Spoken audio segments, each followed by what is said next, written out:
Florida is home to some of the craziest stuff. And people. So today we are going to talk about the top 10 Florida scary urban legends. We're your hosts, Makayla and Andrew, so let's get right into it. At a number 10 spot, we have the Devil's Chair. I mean, just by listening to the name, you already know there is zero goodness in this chair. So numerous physics and clairvoyants meet up year-round in Cassadaga, Florida, which is known as the state's spiritual hub to showcase their talents. Specifically, they meet up in Lake Helen Cemetery. As expected, this spiritual retreat is a hive of spiritual activity, but one place in particular is said to give you the shivers.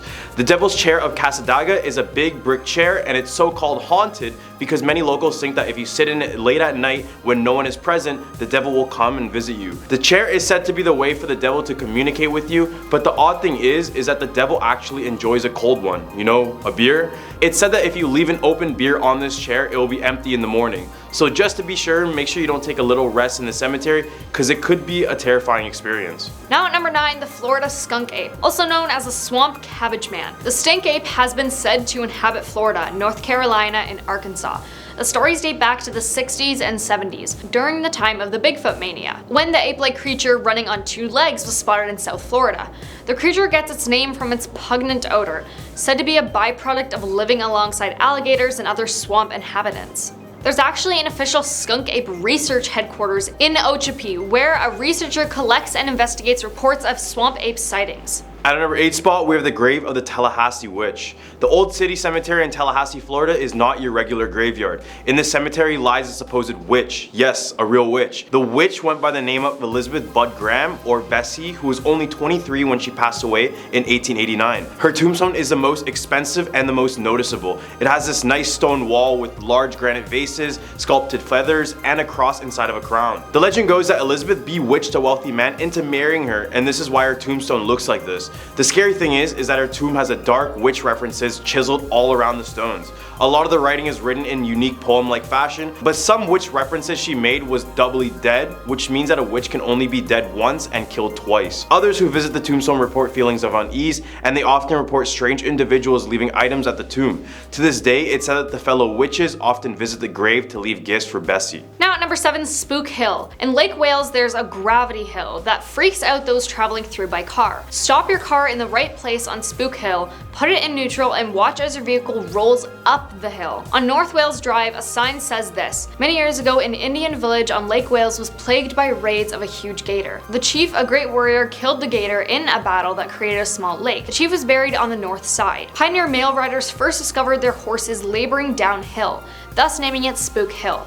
When the road was paved, cars coasted uphill. Is this the gator seeking revenge, or is the chief still trying to protect his land? At a number 6 spot, we have Robert the Doll. Now, I did a whole top 10 on this haunted doll, so go check it out in the other video if you haven't already. For those staying and don't know him, the story of Robert the Doll dates back to the early 1900s in Key West, Florida. A young boy named Eugene was given this doll and he named him Robert. Everything was good until the doll started to act super strange one night. On this night, Eugene woke up and looked at his bedside, and scary enough, the doll was facing and staring right into his eyes. Eugene's mother heard the boy scream, but as she was running to the room, she heard furniture banging all across the room. When she finally got into the room, it was completely wrangled up with Robert the Doll sitting on the edge of the bed. They then decided to lock Robert into the attic, but at night they would hear Robert's footsteps above them. Then when Eugene passed away, Robert the Doll claimed the life of a 10-year-old girl, and the girl's parents reported that the daughter would complain about hearing the doll at night and seeing it walk. Halfway at number 5, Death Bridge. The Sunshine Skyway Bridge was a modern beauty when it opened in 1954. The bridge spans the mouth of Tampa Bay, connecting St. Petersburg on the north side with Bradenton on the south. But due to its height, it's also been an infamous spot for jumpers taking their own lives over the years. More than 200 people over the decade, according to some reports. Drivers on the bridge have also reported seeing a beautiful blonde hitchhiker on the bridge. When they pick her up, she begins to cry as the car approaches the top of the span. When the driver turns around to ask what's wrong, the woman has vanished. In 1980, the bridge was struck by a cargo ship, collapsing the central span and taking the lives of 36 people. At a number 4 spot, we have the Pensacola Lighthouse. Legend says that a couple known for having constant fights owned the property. After a decade decade of living there, the lady randomly decided to take her husband's life, but she wasn't done yet. She proceeded to chop his body up in over 1,000 pieces and bury the pieces all around the lighthouse. The lighthouse's property also served as a place to treat Civil War soldiers, and many have passed away at the property as well. Visitors of the lighthouse claim to hear footsteps when no one else is there, and hearing their names being called throughout the whole building.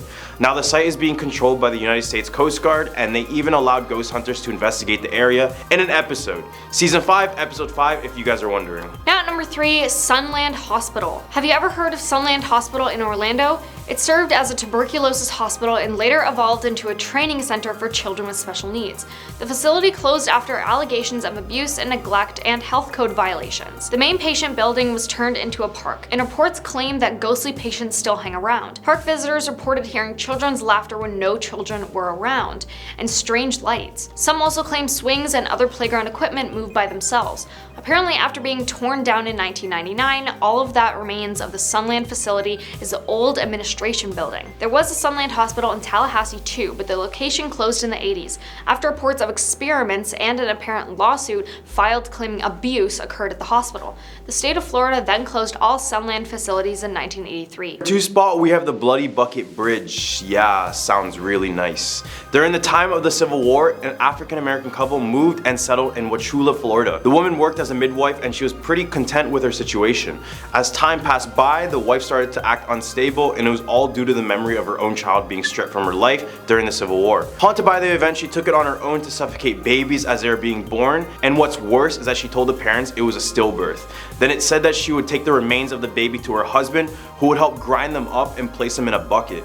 Later, she would take these buckets to the bridge and dump them into the water, hence the Bloody Bucket Bridge. People claim that if you visit the bridge on a full moon night, the water will appear red in color, looking like the blood of the baby she took. Now taking our number 1 spot, Devil's Tree. Inside Port St. Lucie's Oak Hammock Park sits an old oak tree that locals say is evil, or more accurately, that something evil occurred there and it still haunts the land. In 1971, before the park was established, Gerard Schaefer, an ex-deputy for the Broward County Sheriff's Office, assaulted and took the lives of 2 19-year-old girls, Paulette Goodenough and Barbara Ann Wilcox, then buried them beneath an old oak tree. He was then arrested for homicide and stabbed till he passed away in prison in 1995. The girls had been missing since January 8th, 1973, but their bodies weren't discovered until 1977, when 2 fishermen noticed bones protruding from the ground. Local legends and ghost stories about the area include claims of blood-curdling screams erupting from the surrounding woods, ghostly apparitions, and camera malfunctions near the Devil's Tree. Police have responded to numerous calls claiming devil worshippers in hooded robes were performing rituals there. In 1993, the local pastor conducted an exorcism and put up a cross at the site. Numerous efforts to cut the tree down failed when chainsaws malfunctioned or axes broke. And that was your top 10 Florida scary urban legends. Thank you for watching, and we'll see you guys next time.